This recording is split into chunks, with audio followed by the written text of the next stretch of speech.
Hi, this is Scott Garibay, and today I want to talk about Dungeons and Dragons, and I want to talk about slabbing entire print runs of collectible card sets, okay? And what MTG finance has to do with Dungeons and Dragons, and the future of Dungeons and Dragons, and the future of American exuberance. All right, let's jump into this. So, if you guys don't know, Magic the Gathering is fundamentally forever connected to Dungeons and Dragons at the most fundamental level, right? And the only question is how deep that connection goes, right? So basically, let's talk it through, right? Strixhaven, Ravnica, Theros, 100% D&D canon settings, set in wood, set, finished, right? Like there isn't a discussion of whether those are fully D&D canon settings. They literally have canon books, right? Then there are other levels like Dominaria. Dominaria has a module written by James Wyatt and Innistrad, Kaladesh, right? Like Ixalan. These worlds, these are official D&D settings. Are they canon? Actually, in my humble opinion, yes, right? But there's a little bit more room for debate. Well, actually, there really isn't any room for debate because of the official printed connections, right? But perhaps they're slightly more removed, right? But then, like, let's ask the question of Fallout, right? Is Fallout a Dungeons and Dragons canon setting? It's a good question, right? So, what would make it a canon setting? Well, what has been printed in Magic the Gathering, right? Forgotten Realms, right?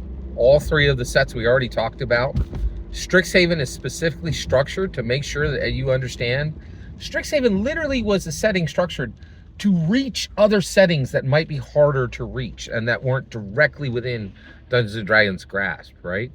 But there's a very good, in my humble opinion, I believe that Fallout, yes, Brotherhood of Steel, Vaulters, right? Like the Ghouls, all the factions, the entire world is an official D&D setting, in my humble opinion. Why? Because of the magic sources, right? It prints literally it prints mountains, red, white, and blue, mountains, plains, islands, forest, swamp. Every single Fallout character, every piece of equipment, they are all summoned with magic by a planeswalker. Nothing in it is changed. Exactly the same structure used for every other D&D canon world, right? They were like, we don't want you guys to get confused. They made it very mixed and merged, right? So it's canon. So it's canon in my humble opinion. It's my humble opinion, right? But, for like Ravnica and Strixhaven, those are non-debatable at this point. And Strixhaven, in my opinion, really makes it that anything ever printed on a Magic card is it. I honestly believe if you read Strixhaven, it's crystal clear. Anything printed on a Magic Gathering card, as long as and actually anything printed on a Magic Gathering card is canon, in my humble opinion. I think that if you read Strixhaven honestly, that's what you walk away with, right? So, what I want to talk about today is Rudy from Alpha Investments. Really, really fascinating guy. Pay hyper close attention to Rudy on Alpha Investments. There's something happening right now, and I think you guys have seen it, right? Actually, people are talking about it openly. Institutions are no longer trusted. The church is no longer trusted. Science institutions are no longer trusted. The government hasn't been trusted for decades, maybe a century. Reporters, the worst, the absolute worst. Really, just an abominable industry, just filled with villains, right? And people just don't trust them. Like they're literally like they dug a sub basement below lawyers. It's bad. It is bad, right? So and so people just don't trust these institutions anymore, right? And so increasingly, people who are speaking truth disguise it, right? And Rudy will say, this is just me emailing myself. It's fascinating. And then he's like, hey, I'm going to tell you, I'm going to explain the entire card market to you, right? But then he does it through a dinosaur, and the dinosaur defecates, and then the dinosaur eats leaves, and you're like, and the reason why is increasingly truth is not allowed to be stated openly. It has to be wrapped in peanut butter. It has to be wrapped in chocolate. It can't be consumed by our culture any way more. Truth cannot be consumed by our culture. Like, our culture doesn't abide truth tellers, right? So you'll see people use like layers to hide truth, right?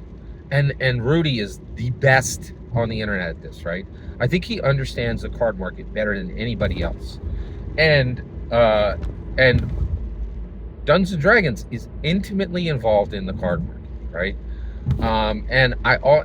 So I already listed all the sets, right? And by the way, I didn't even list, Adventures in Forgotten Realms, Baldur's Gate, right? Like, there's multiple more, right? Like, there's many, many more than I listed that just in Magic, right?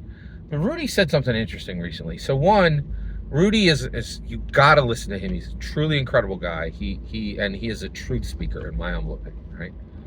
So he said something interesting recently. He said, "Hey, apologies everybody. I'm trying to give you Magic content, but I'm checking out this sorcery, and I'm checking out Flesh and Blood, right? But they're getting into this sorcery thing, and Rudy just bought a position. That's not a joke, like a position. He buys so deeply into companies that he establishes positions in them, and he's done this based on money he's made from Magic the Gathering, which has been intimately tied to Dungeons and Dragons since the day it came out in 1993. Okay, all right, let's keep going here.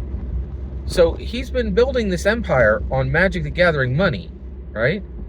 And what's really interesting is he just said, so he bought he bought, I think, a controlling interest, if not a controlling interest, a large interest in a grading company. They grade cards. I don't know if they grade more than that, right? But in a grading company. And so so we're talking about Dungeons and Dragons, right? And by the way, you're like, what are you talking about, Scott? Yes, I'm talking about it today. You're confused because everybody else will be talking about it 5 years from now, right? Look at my channel. I've been talking about things that other people come to years later, right? All right. So he said, hey, I've been really busy, and right now we're going to do a sorcery unpack, and we're going to slab the entire print run. And I was like, wait, what? What did he just say? So they're going to break open sorcery, one set that's dropping, right? And they're going to slab the entire print run. They're going to slab the entire print run, right? That means they're going to grade every single card in the print run, right? And they're going to go through thousands of cards and get the best one and slab the entire set. That is a celebrate, and this is my entire point. Dungeons and Dragons is riding the very edge of American exuberance, right? The most charismatic, confident, intelligent people in the world are connected to Dungeons and Dragons. But increasingly, there are incredibly charismatic, confident, intelligent people who are doing incredible things, doing exuberant things, who are impacted by Gary Gygax's legacy, who don't realize it. And I think Rudy is one of those people. He doesn't realize that his entire industry is captured by Dungeons and Dragons. He cares about Pokemon, he cares about sorcery, he cares about Flesh and Blood. None of those games matter, right, without Magic the Gathering. And Magic the Gathering is fully infiltrated by Dungeons and Dragons, okay? Which means that Dungeons and Dragons has infiltrated the entire card market, right? One Piece, Vanguard. This goes on and on and on and on, right? But what's really incredible is some things that happen tangential to Dungeons and Dragons circle around, right? I have never heard of this being done. I'm not sure this has ever been done, right? Where somebody took a card set, an entire card set, and slabbed the entire print run, right? Card 1 through X. Could you imagine if you did that with Magic the Gathering, Lord of the Rings, right? That'd be astounding. Like, if you would slab the entire print run. And now, of course, not like Post Malone's 101, but like the regular print run, right? Not counting serialized cards. That would be worth a fortune right now, right? But get this, right? So first of all, what does this mean? So first of all, Rudy does it on something that doesn't matter. Sorcery doesn't matter, right? But what if you slab the entire print run of Adventures in Forgotten Realms? And by the way, I have boxes of Adventures in Forgotten Realms. Legit, right? And then I have thousands of cards of that run, right? Baldur's Gate, right? Ravnica, Theros. These are Dungeons and Dragons sets, right? So you go off and you slab, Outlaws of Thunder Junction. That's nice. You got a Magic set there, right? But if you slab Ravnica, Theros, Strixhaven, if you slab Adventures in Forgotten Realms, if you slab Baldur's Gate, you have something that's a collectible to Magic the Gathering, and to every Dungeon Master and every Dragon Master. That's incredible. That is incredible. That is truly shocking, right?